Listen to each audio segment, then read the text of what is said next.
Here in the middle school at Caroline Day, there's a lot of energy and a lot of excitement as students in 6th, 7th, and 8th grade are coming to us at a very important time in their development.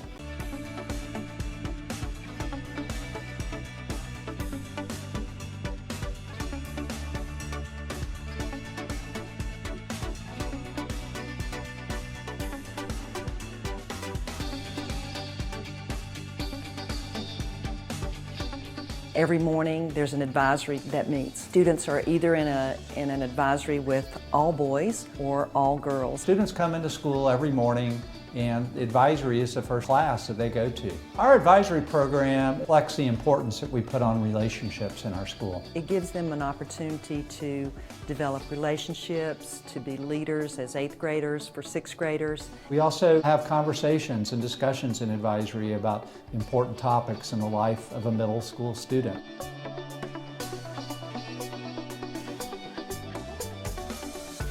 One of the things that we know about everyone who's trying to learn is that when you get to that point in your life where you can really sit back and reflect on the way you've handled a situation or how you've worked hard in a particular instance, and maybe it was with great results or maybe it was with failure.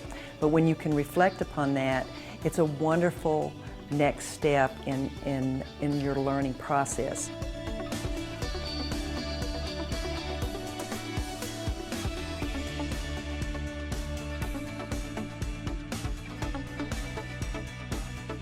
Reflection is the heart of the portfolio, and it's really key to learning.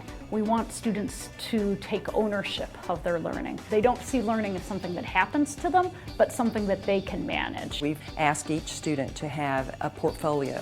It's an e-portfolio. So in essence, they are blogging and they are putting into that portfolio examples of their work. They will take a piece of work that they have completed, say an essay, or they might have built a project in a class and they have a picture of a tower that they built in their science class or something like that. They'll put that in their portfolio and then they'll write about the process usually that they took to complete the project. Doing reflections on my blog after assignments helps me to get better at doing stuff because I'm able to see how I've grown and encourages me to do more. Our teachers will usually give us a rubric for our reflections, and a lot of times we'll say how we use skills for success in certain things like working hard, persevering, learning. We have many purposes for our e-portfolios. One is to serve as an archive of student work for future use. They might use it to refer back to something they learned, to study for an exam.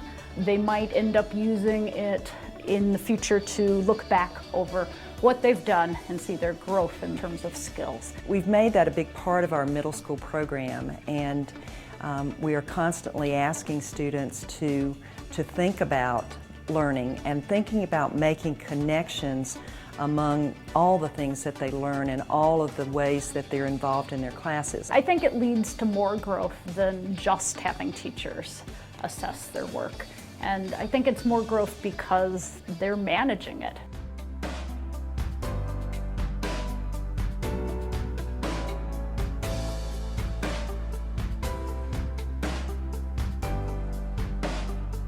The writing workshop is a huge part of the middle school. I can talk about writing to the kids all day long, but until a pencil is on paper or fingers are on a keyboard and writing is happening, there's going to be no improvement. They start with a text that they've written, it's a rough draft. They revise and revise and revise and revise. And what's prescriptive about it is that they're looking for ways to improve their text a little bit at a time. It's all about, where do I need to put my commas? What are effective ways to open a piece of writing? How can I engage my reader? Character saying something, character doing something, Character feeling, character thinking something. So as they're doing this, they're not just thinking about their writing, they're thinking about how they write. But they think about what works for them in writing, what doesn't work for them in writing. It's very reflective, and it takes place in 6th grade and 7th grade and 8th grade in the middle school. They show great improvement in their writing over the course of their 3 years here in the middle school. One of the cornerstones of writing workshop in the middle school is the use of Google Documents, which are documents that can be shared, and they're, I can actually sit at my computer and I can watch another student composing on his computer in real time.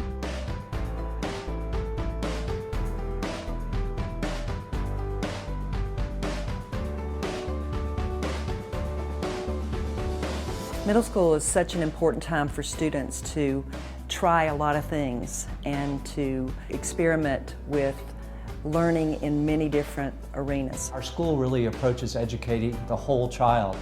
Academics is strong in our school without a doubt, and we teach the conventional subjects. However, we also think that it's important not to ignore the other parts of students that are maybe different than their academic parts, such as visual arts and performing arts and their physical attributes, PE classes, athletics after school. So we have programs to support our students and to let them grow, be creative, to experience lots of different things in middle school, because this is a time where our students are searching to find some identity in their lives. They're trying to figure out exactly who they are.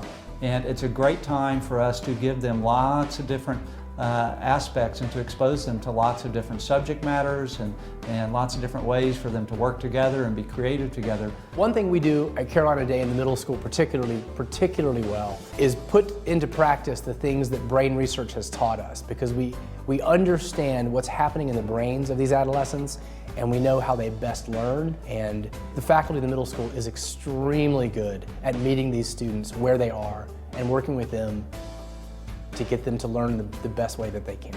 Y fuiste un bebé grande, pequeña. Sí. Our professional and well-trained faculty base their teaching on ways of getting those students involved and excited about learning.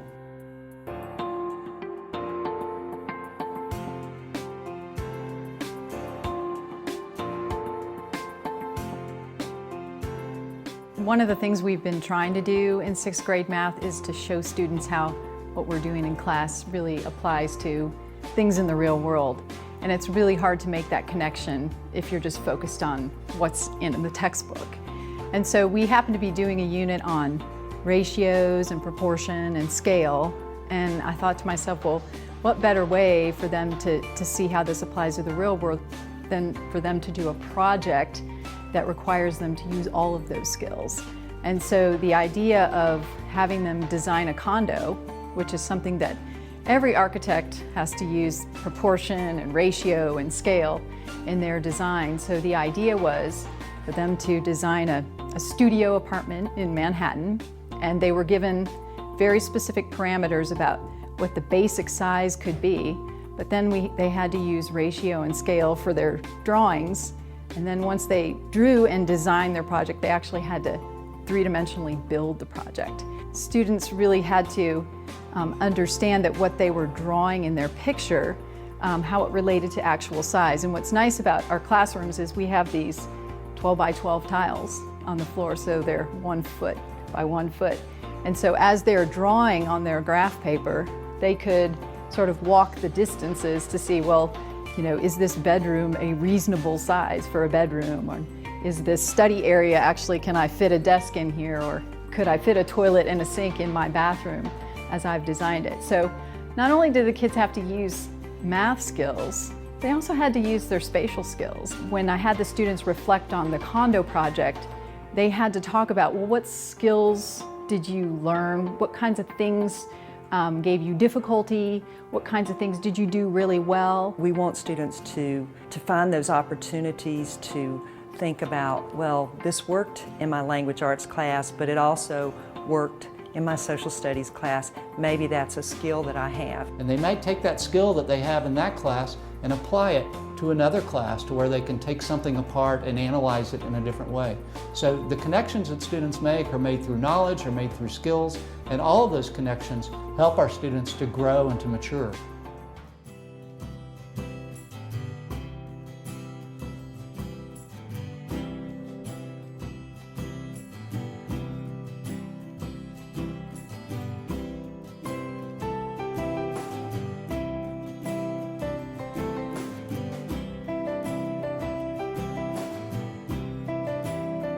All students in the middle school participate in performing arts about 3 times a week. It's a 40-minute class, and there are components of music, dance, and theater in each class.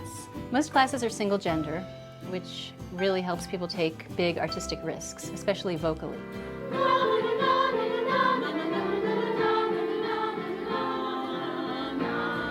She helps you learn about singing even though if you don't like it, she can make it fun.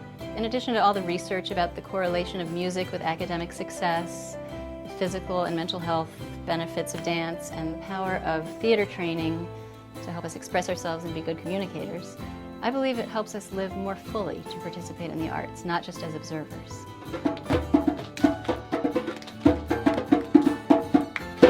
There's a lot of reflection in performing arts class and a lot of self-assessment. And you're making yourself vulnerable, you're trying things, taking big artistic risks. And I think it feels safer to do that when you know you're going to be the one assessing yourself.